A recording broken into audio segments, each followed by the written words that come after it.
If you could sit down with Swami Vivekananda today and ask him for the secret to success, he wouldn't tell you to hustle harder. He would point to the depth of your focus.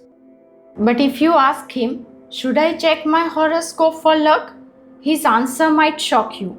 He was brutally honest about why looking to the stars makes you weak. In this video, we are breaking down 3 powerful answers from Swami Vivekananda. His real method for mastering the mind, the definition of God, and his controversial warning about astrology. Welcome back to Untie the Knot Within. On this channel, we explore Vedantic wisdom to help you cultivate clarity and emotional freedom. Today, we are unpacking the practical insight of Swami Vivekananda. Let's begin with a question that affects all of us in this distracted world. The first question is, how can I cultivate the kind of concentration Swami Vivekananda spoke of while navigating modern life, study, and distractions? The difference between an ordinary person and a great one is not talent alone, but the depth of their concentration. Swami Vivekananda taught that all knowledge, whether of the outer world or our inner self, comes through one gateway, a focused mind. To him, the essence of education was not the accumulation of facts, but the training of attention. Facts and information can always be gathered later. What truly matters is cultivating the instrument that gathers them, the mind itself. He even suggested that if he could begin his education again, he would first cultivate concentration and detachment. With a steady mind, learning becomes effortless, purposeful, and deep. Without it, knowledge remains scattered and shallow.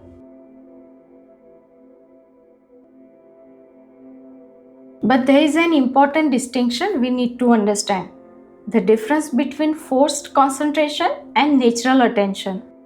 Sitting with a book just because you feel pressured by fear of failure or desire for reward is not real focus. That kind of concentration is driven by pressure, fear, or greed, and it quickly leads to mental fatigue. The mind feels strained because it is resisting, and effort becomes an inner battle. Attention, on the other hand, is effortless immersion.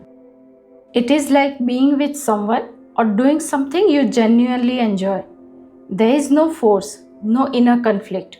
You simply become absorbed in the activity. When love, curiosity, or genuine interest is present, the mind does not tire in the same way. It is not being pushed, it is flowing.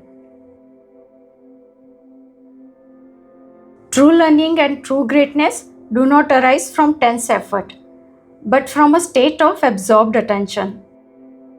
When we do something only because everyone else is doing it, there is no love for the work and no real understanding. But when we live with clarity, concentration stops being a struggle. It becomes a natural state of being.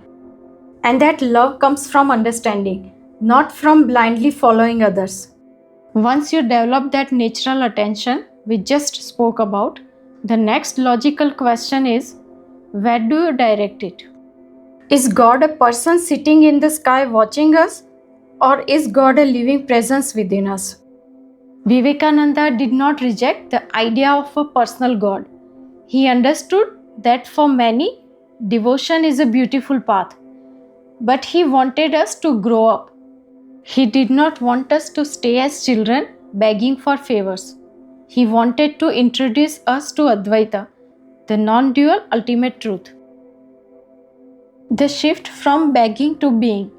He taught that God is not a separate entity judging you from the clouds. God is the infinite consciousness that is you. He famously said, the old religion said that he was an atheist who did not believe in God. The new religion says that he is an atheist who does not believe in himself. This is a radical shift.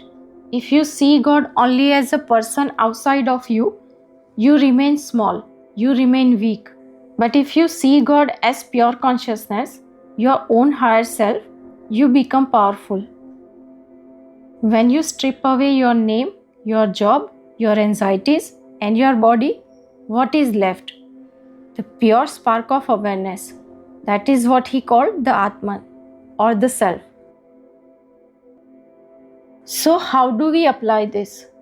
Stop looking for a God who will fix your problems from the outside. Instead, invoke the God that is inside. When you face a challenge, don't say I am weak. Say I am the infinite self. I have the power to face this. This removes the biggest knot we have, the feeling of unworthiness. You are not a drop in the ocean, you are the ocean in a drop. Now let's look at the third question. Does Swami Vivekananda believe in astrology? And should I use it to guide my life? This is where the lion of Vedanta roars the loudest. Swami Vivekananda did not just dislike reliance on astrology. He saw it as a symptom of a weak mind. He was saying that obsessing over it is spiritual suicide. Every time you run to an astrologer to ask, what will happen to me? You are admitting I am not in control. The planets are stronger than my will. A loser blames fate, but a hero says, I am the master of my fate. Vivekananda's message is clear. You are the Atman.